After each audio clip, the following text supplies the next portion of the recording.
Hey guys, welcome to ever learning point. आज के मैं इस वीडियो में सीटी 2020 के लिए बाल विकास एवं शिक्षा का वीडियो देखेंगे, जिसमें हम बाल विकास पर आनुवंशिकता और वातावरण के प्रभावों पे जो भी क्वेश्चन अब तक पूछे गए हैं सभी एग्ज़ाम में, चाहे वो एस्टेट हो, चाहे वो सीटेट हो, एमपीटेट हो, रीट का एग्ज़ाम हो या फिर आपका हरियाणा टेट हो। तो चलिए स्टार्ट करते हैं हमारे आज के क्वेश्चंस। हमारा आज का पहला क्वेश्चन है कि वंशानुक्रम व्यक्ति को जन्मजात विशेषताओं का पूर्ण योग है। तो दिया गया कथन निम्न में से किस वैज्ञानिक का है? बीएन झा, पी जिसवर्ट, गाल्टन या लेमार्क। तो यहाँ आपका ऑप्शन जो होगा फर्स्ट सही हो जाएगा, यानी बीएन झा। बीएन झा ने बताया कि वंशानुक्रम जो है ये व्यक्ति को जन्मजात विशेषताओं का पूर्ण योग है।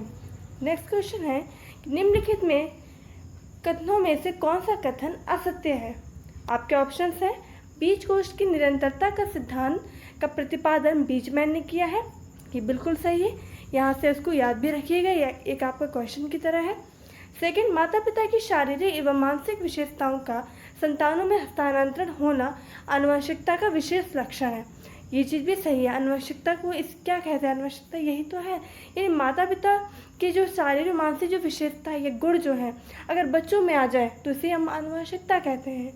नेक्स्ट है कि पुरुषों में एक्स एक्स गुणसूत्र पाया जाता है। देखिए, पुरुषों में एक्स वाई गुणसूत्र पाया जाता है, जबकि महिलाओं में एक्स एक्स गुणसूत्र पाया जाता है। नेक्स्ट क्वेश्चन है, नेक्स्ट ऑप्शन है कि माता पिता के चरित्र का प्रभाव उसके बच्चों पर भी पड़ता है। तो हाँ, ये बिल्कुल सही बात है। तो यहाँ पर आपको ऑप्शन जो थर्ड होगा ये नहीं होगा, क्योंकि पुरुषों में एक्स वाई गुणसूत्र पाया जाता है। तो सेकंड का ऑप्शन थर्ड सही हो जाएगा। नेक्स्ट क्वेश्चन है कि जीव सांख्यिकी सिद्धांत का प्रतिपादन किस मनोवैज्ञानिक ने किया? गाल्टन, लेमार्क, सोरेनसन या फिर लेवेनकर्ट। तो यहाँ आपका ऑप्शन फर्स्ट होगा, यानी गाल्टन। गाल्टन ने जीव सांख्यिकी का सिद्धांत दिया है। साथ ही आपको याद है जो गाल्टन थे, गाल्टन ने जो स्वतंत्र शब्द साहचर्य परीक्षण होता है, ये स्वतंत्र शब्द विधि जो होती है इसका भी प्रतिपादन किया था। तो थर्ड का ऑप्शन फर्स्ट सही हो जाएगा। फिर क्वेश्चन नंबर 4, निम्नलिखित कथनों पर विचार कीजिए कि वातावरण व्यक्ति को जन्म से लेकर मृत्यु तक प्रभावित करता है। बिल्कुल सही बात, क्योंकि वातावरण में तो मनुष्य रहता है।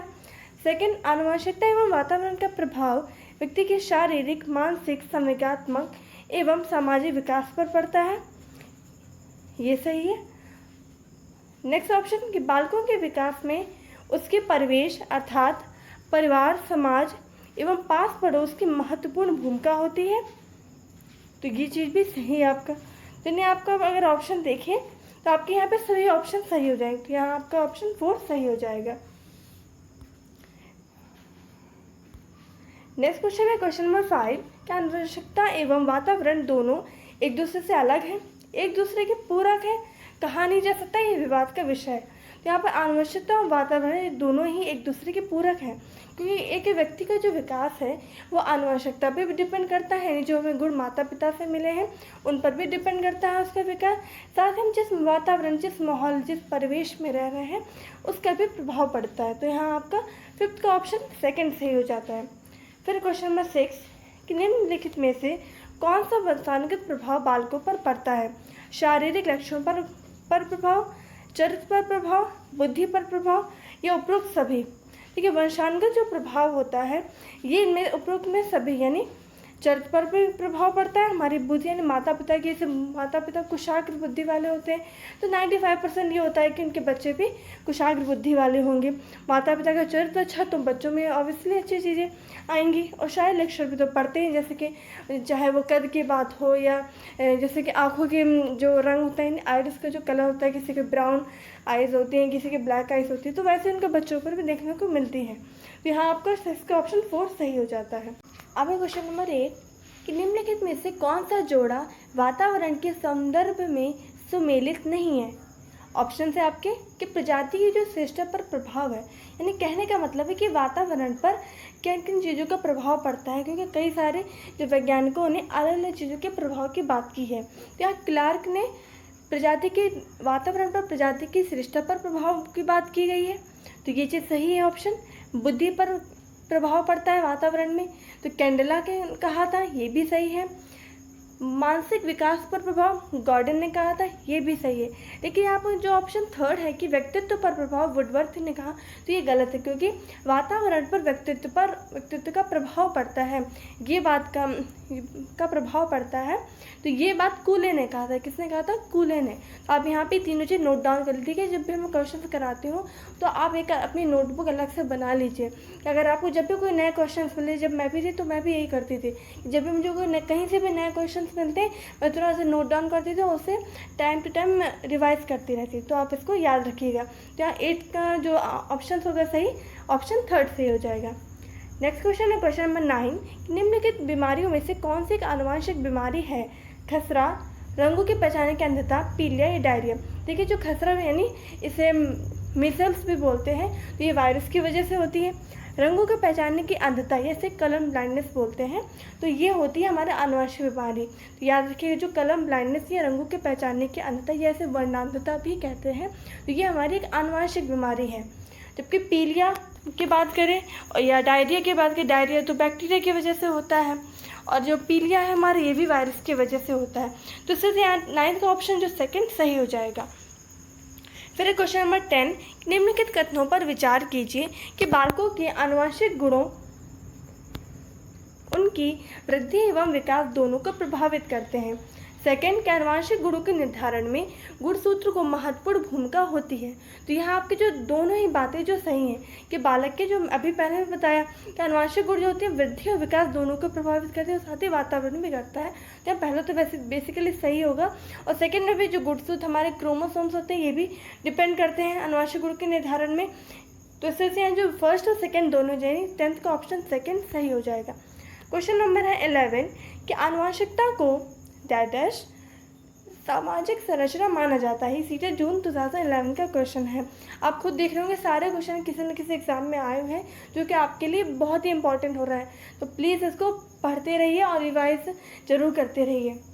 तो यहाँ गौड़, गत्यात्मक, प्राथमिक या स्थिर। तो याद रखिएगा जो आनुवंशिकता है एक स्थिर सामाजिक संरचना मानी जाती है और ये क्वेश्चन बहुत बार रिपीट हुआ है सीटेट में 2011 में। इसके अलावा भी 1-2 बार सीटेट में क्वेश्चन रिपीट हो चुका है। नेक्स्ट क्वेश्चन है कि बालक के चरित्र का विकास किसके द्वारा होता है? यूपी टेट का क्वेश्चन है। इच्छा शक्ति के द्वारा, नैतिकता के द्वारा, बर्ताव एवं व्यवहार के द्वारा। तो बालक के जो चरित्र है उसके कैरेक्टर का जो डेवलपमेंट होता है उसकी इच्छा शक्ति अपने स्वयं की इच्छा शक्ति के द्वारा, नैतिकता नैतिक गुण होने चाहिए और उसके व्यवहार के द्वारा, इन सभी के द्वारा उसके चरित्र का विकास होता है। तो यहाँ आपका ऑप्शन 12 का 4 सही हो जाएगा, यानी इन सभी के द्वारा। क्वेश्चन नंबर 13 कि व्यक्तित्व स्थायी समायोजन है पर्यावरण के साथ, प्रकृति के साथ, जीवन के साथ या इन सभी के साथ। तो याद रखिए जो हमारा व्यक्तित्व होता है ये पर्यावरण, प्रकृति। देखिए पर्यावरण यानी कि हमारा जो वातावरण, प्रकृति का मतलब होता है आनुवंशिक गुण। याद रखिएगा प्रकृति और पर्यावरण ये अगर आ जाए या आनुवंशिक और वातावरण आ जाए, दोनों का मतलब एक ही है। आनुवंशिक यानी प्रकृति और पर्यावरण यानी वातावरण, और साथ ही जीवन के साथ भी। तो यहाँ आपका ऑप्शन जो 13 का होगा 4 सही हो जाएगा, यानी ये सभी। फिर क्वेश्चन नंबर 14 कि माता पिता से वंशजों में स्थानांतरित होने वाले लक्षण को क्या कहा जाता है? आपको इससे पहले मैंने सबसे पहले क्वेश्चन में बताया था कि इसे आनुवंशिकता कहते हैं। तो यहाँ 14 का ऑप्शन आपका सेकंड सही हो जाता है। फिर क्वेश्चन नंबर 15 कि वह प्रक्रिया जिसके द्वारा माता पिता यह अनुमान लगाते हैं कि उनके बच्चे में सभी सकारात्मक गुण हैं, क्योंकि एक गुण सकारात्मक है तो ये क्या कहलाता है? परिवेश का प्रभाव, हार्मोन्स का प्रभाव का नियम या फिर प्रतिलोम परिवेश का प्रभाव। देखिए माता पिता जो ये सोचते हैं, जैसे माता ने व्यवस्था की हम बहुत ही अच्छे इंग्लिश मीडियम में बच्चों को पढ़ा रहे हैं, बहुत ही अच्छी एजुकेशन उनको दी जा रही है, घर में बहुत अच्छा माहौल से बच्चों को हर तरह से उनको सुविधाएं ताकि उनका पढ़ने का जो वातावरण है अच्छा रहे। तो बच्चे तो वो माता पिता ये सोच रहे हैं कि हमने सारी चीज़ सकारात्मक उसको बच्चों को प्रोवाइड की है, तो आगे चलकर जो बच्चे होंगे उसमें सकारात्मक गुण ही आएंगे। तो ये किस चीज़ को, वो उसकी आनुवंशिकता पे तो दे नहीं रहा कि आनुवंशिक रूप से कि हम अच्छे थे तो वैसे अच्छे, वो तो अपने आसपास की जो उन्होंने व्यवस्था की है उसके आधार पर वो अनुमान लगा रहा है। तो यहाँ आपका ऑप्शन जो 15 का ऑप्शन होगा फर्स्ट, यानी परिवेश का प्रभाव या वातावरण का प्रभाव। तो 15 का ऑप्शन फर्स्ट सही हो जाएगा। फिर क्वेश्चन नंबर 16 कि मानव व्यक्तित्व परिणाम है किसका? केवल आनुवंशिकता का, केवल वातावरण का, पालन पोषण एवं शिक्षा का, आनुवंशिकता और वातावरण की अंतःक्रिया का। अभी पहले बता चुकी हूँ, जो मानव का जो व्यक्तित्व होता है ये आनुवंशिकता और वातावरण दोनों की अंतःक्रिया के, दोनों के बीच संबंध का परिणाम होता है। तो 16 का ऑप्शन आपका 4 सही हो जाता है। फिर क्वेश्चन नंबर 17 कि निम्नलिखित में से के अतिरिक्त सभी वातावरणिक कारक विकास को आकार देते हैं। पौष्टिकता की गुणवत्ता, सही बात है, हमें जितना ज़्यादा हमें पौष्टिक खाना मिलेगा हमारा विकास उतना ही अच्छा होगा। तो ये वातावरण में आता है, यानी जन्म के बाद ही सारी चीज़ें मिलती हैं, तो वातावरण की चीज़ें होगी। संस्कृति, हमारी संस्कृति भी हमें वातावरण में ही मिलती है। शिक्षा की गुणवत्ता, जैसे हमारी शिक्षा अच्छी होगी, हमारे अच्छी शिक्षा मिलेगी तो वैसा हमारा विकास होगा। शारीरिक गठन, जबकि शारीरिक गठन जो होता है ये वातावरण पर बेसिकली थोड़ा बहुत तो हो सकता है कि जैसे पहाड़ी क्षेत्र पर रहते हैं तो उनके जो हाइट होती है थोड़ी कम होती है, तो इस तरह से आप समझ सकते हैं। लेकिन जो अगर हम देखें तो 98% जो होता है हमारा शारीरिक गठन हमारे माता पिता या हमारे पूर्वजों के अनुसार ही होता है, यानी आनुवंशिक गुण के अनुसार होता है। तो 17 का ऑप्शन आपका 4 सही हो जाएगा, शारीरिक गठन। फिर क्वेश्चन नंबर 18 कि जुड़वा भाइयों में से एक को सामाजिक एवं आर्थिक रूप से धनाढ़ परिवार द्वारा गोद लिया जाता है, ठीक है, और दूसरे को एक निर्धन परिवार द्वारा दिया जाता है। तो एक वर्ष के बाद उनके बुद्धि लब्धांक के बारे में निम्नलिखित में से क्या अवलोकित की सर्वाधिक संभावना है। बुद्धि लब्धांक यानी IQ जिसे बोलते हैं। तो बुद्धि आपको आगे चलिए जब बुद्धि वाला चैप्टर पढ़ाऊंगी उसके क्वेश्चन सॉल्व करवाऊंगी तो आपको इसके बारे में पता चलेगा। तो हम बेसिकली आप यहाँ पे ये समझ लीजिए कि बुद्धि से मतलब है कि दोनों की बुद्धि में हम क्या अंतर देखते हैं। आपके ऑप्शंस हैं कि धनी सामाजिक आर्थिक परिवार वाले लड़के की अपेक्षा जो निर्धन परिवार वाला लड़का है वो अधिक अंक प्राप्त करेगा। यह सामाजिक आर्थिक स्तर जो होता है बुद्धि जो लब्धांक है इसको प्रभावित नहीं करता। या फिर ऑप्शन थर्ड, निर्धन परिवार वाले लड़के की अपेक्षा धनी सामाजिक आर्थिक परिवार लड़का अधिक अंक प्राप्त करेगा। तो आपको क्या लगता है? देखिए आपने खुद देखा हो कई सारे जो IAS ऑफिसर बनते हैं तो वो बहुत ही गरीब परिवार से रहते हैं, लेकिन उनके गरीबी क्या उनकी पढ़ाई में दिक्कत बनती है? क्या उनका जो IQ लेवल है क्या किसी बहुत ज़्यादा अच्छे स्कूल में ज़्यादा अच्छी शिक्षा पाने वाली सुविधाओं पाने वाले बच्चे से कम होती है? ऐसा नहीं होता ना। तो हम कह सकते हैं जो चाहे हमारे समाज में जिस समाज में रहते हो, जिस धर्म के हों या हम जैसे हमारी आर्थिक स्थिति हम गरीब हो या अमीर हो, देखिए हमारा IQ लेवल हमारे बुद्धि जो क्षमता है वो प्रभावित इससे नहीं होती है। तो ऑप्शन आपका 18 का सेकंड सही हो जाता है। और फ्रेंड्स आपको मैं बता दूं कि इससे पहले जो पर्यावरण का आपका पर्यावरण का जो टेस्ट करवाया था जो EVS का NCERT बुक्स का यानी 3rd 4th 5th क्लास के मैंने आपको कवर करवाई हुई है। तो मैंने एक टेस्ट उसका लिया था, मैंने आपसे बोला था कि मैं टोटल 3 टेस्ट लूँगी और आपका जो सेकंड टेस्ट की डेट है वो 20 जून है। तो आप तैयार रहिएगा। अगर आपने रिवाइज़ नहीं किया है तो रिवाइज़ कर लीजिएगा, और अगर अभी तक उनको देखा ही नहीं है तो प्लीज़ चैनल के प्लेलिस्ट में जाकर आप देख लीजिए और वहाँ से, क्योंकि बहुत ही मैंने सिलेक्टेड या मैं पूरा सार जो है तीनों बुक्स का मैंने खुद सारी बुक्स बना के आपके लिए एक एक पॉइंट्स नोट किए, तो आप उसे ज़रूर देखिए, वो आपके लिए बहुत ही यूज़फुल रहेगा। तो आप तैयार रहिएगा 20 जून को।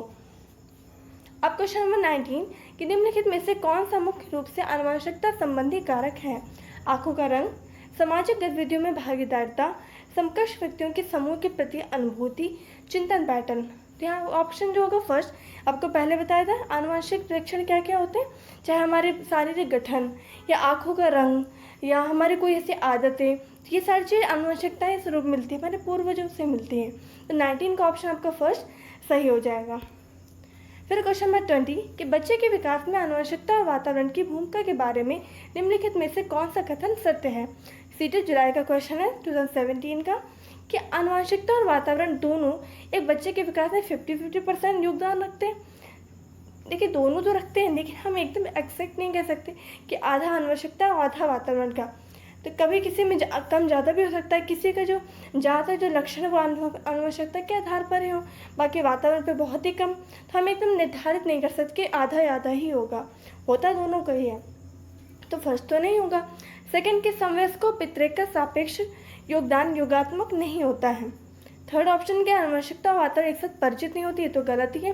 दोनों एक साथ परिचित होते हैं, एक साथ मिलकर तो हमारा विकास करते हैं, तो ये तो होगा नहीं। फोर्थ सहज रुझान वातावरण से संबंधित है, जबकि वास्तविक विकास के लिए अनुवंशिकता जरूरी है। ऐसा नहीं है कि हमारा जो वास्तविक विकास है अनुवंशिकता से ही होगा, दोनों का सम्मिश्रण होना चाहिए हमारे विकास के लिए। तो यहाँ आपका ऑप्शन जो सेकंड होगा सही हो जाएगी, समवयस्क और पितृक। पितृक मतलब जीन्स जो होते हैं, ये दोनों का सापेक्ष योगदान जो होता है योगात्मक नहीं होता है। तो याद रखिएगा 20 का ऑप्शन जो सही हो जाता है। तो इससे हमारे आज के क्वेश्चन से कंप्लीट होते हैं। मिलते हैं नेक्स्ट वीडियो में फिर से एक इम्पॉर्टेंट टॉपिक आपको देखने को मिलेगा। और अगर ईवीएस पेडागोगी और ईवीएस के नोट्स नहीं देखे तो प्लीज़ उसको देखते रहेगा। सीडीपी के मैंने इन क्वेश्चंस के अलावा एक थ्योरी सेक्शन में आपकी एक थ्योरी की प्लेलिस्ट भी बनाई है, जिसमें मैंने आपको थ्योरी वर्ड समझाने की कोशिश की है। और साथ ही एनसीएफ के क्वेश्चंस बहुत ही इंपॉर्टेंट होते हैं। एनसीएफ की थ्योरी वाला मैंने पूरा कॉन्सेप्ट आपको समझाया है, और साथ ही एनसीएफ के सारे क्वेश्चन जो भी पूछे गए वो भी मैंने अभी करवा दिए। यानी एनसीएफ आपका पूरी तरह से कंप्लीट है, इसके बाहर अगर क्वेश्चन आ ही नहीं सकता है। तो चलिए मिलते हैं नेक्स्ट वीडियो में, तब तक अपना ख्याल रखिए। और अगर चैनल पे नए हैं तो चैनल को सब्सक्राइब जरूर कर लीजिएगा, वीडियो को लाइक कर लीजिएगा, और तब तक अपना रिवाइज करते रहिए। Thank you so much.